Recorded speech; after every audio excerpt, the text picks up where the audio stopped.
ओम श्रीम ह्रीं श्रीं कमले कमलालये प्रसीद प्रसीद श्री ह्रीं श्रीं ओम महालक्ष्मी नमः। नमस्कार दोस्तों, यूट्यूब चैनल भक्ति सागर में आपका स्वागत है। दोस्तों, आज की इस वीडियो में मैं बात करूंगी महालक्ष्मी व्रत के आखिरी दिन किन कामों को जरूर से करना चाहिए जिससे माता लक्ष्मी होंगी प्रसन्न।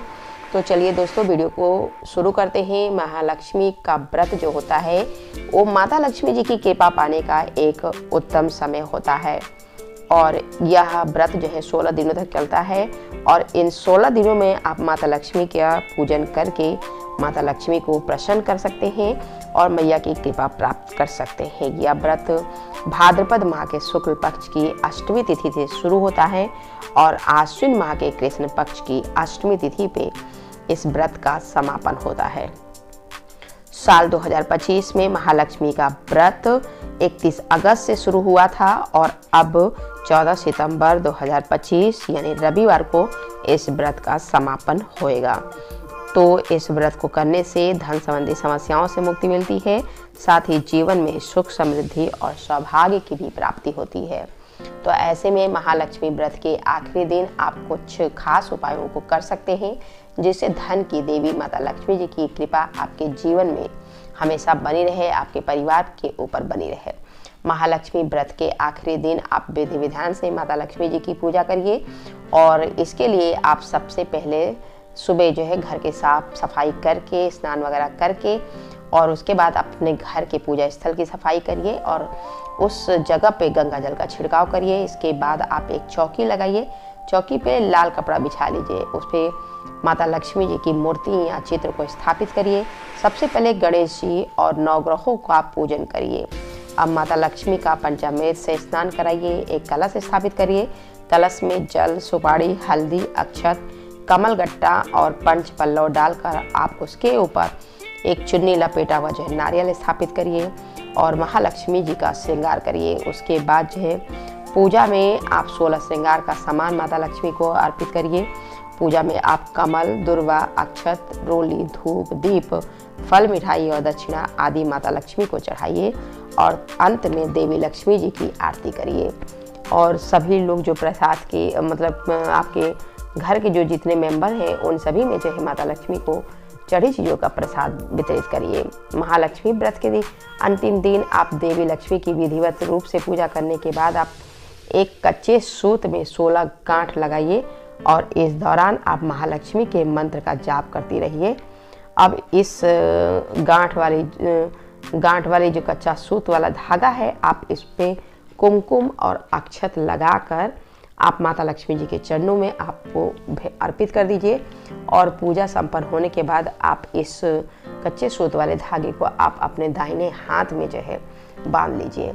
महालक्ष्मी व्रत की पूजा के दौरान आप माता लक्ष्मी को खीर का भोग जरूर से अर्पित करिए और इसके बाद आप इस खीर को 16 कन्याओं में बांट दीजिए। इस उपाय से धन की देवी माता लक्ष्मी प्रसन्न होती हैं और इसके साथ ही आप जो है रात में चंद्रमा को दूध का आधार दीजिए।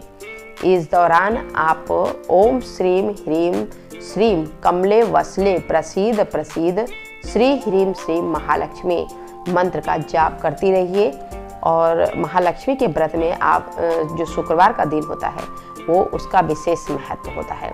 महालक्ष्मी व्रत का जो आखिरी शुक्रवार है, जैसे कि आज 12 सितंबर को महालक्ष्मी व्रत का आखिरी शुक्रवार है और आप इस दिन जो है माता लक्ष्मी को प्रसन्न करने के लिए जो है कुछ विशेष उपाय करके माता लक्ष्मी को प्रसन्न कर सकती हैं। माता लक्ष्मी की विधि विधान से आज के दिन पूजा करिए। माता लक्ष्मी को जो है पान के पत्ते पे आप इलायची, लौंग और बतासे का भोग जरूर से अर्पित करिए।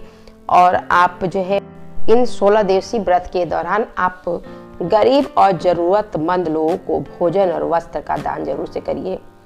और इस दौरान जो है आपको कुछ गलतियों को करने से भी बचना चाहिए। आप इन जो 16 दिवसीय व्रत है इस दौरान आपको जो है नमक का सेवन जो है पूरी तरह से वर्जित होता है इस व्रत में।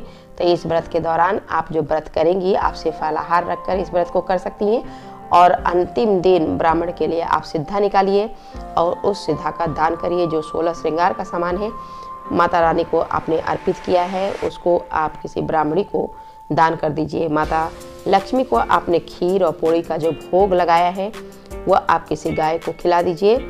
और इस व्रत के बारे में जो है इस तरह से जो है ये महालक्ष्मी व्रत का जो समापन होता है। और इस व्रत के बारे में महाभारत में भी वर्णन मिलता है, जिसके अनुसार व्रत की महिमा को स्वयं भगवान ने प्रकट किया था और इस व्रत को करने से सभी तरह के आर्थिक क्लेश जो होते हैं उनका नाश होता है। माता लक्ष्मी का हमेशा घर परिवार में कृपा बनी रहती है, उस घर में धन संपदा की कभी भी कमी नहीं होती है, सुख और सौभाग्य में हमेशा वृद्धि होती है। दोस्तों वीडियो में जानकारी अच्छी लगी हो तो लाइक ज़रूर से करिए, चैनल पर नए हैं तो चैनल को सब्सक्राइब भी कर लीजिए, बेल आइकन के बटन को भी प्रेस कर दीजिए ताकि आने वाली वीडियो की नोटिफिकेशन आप तक समय पर मिलती रहे। और कमेंट सेक्शन में जो है जय महालक्ष्मी लिखना ना भूलिए। तो दोस्तों अपनी वाणी को यहीं पे देती हूँ विराम। मिलते हैं अगले वीडियो में कुछ नया विषय और नई जानकारी के साथ। तब तक के लिए धन्यवाद।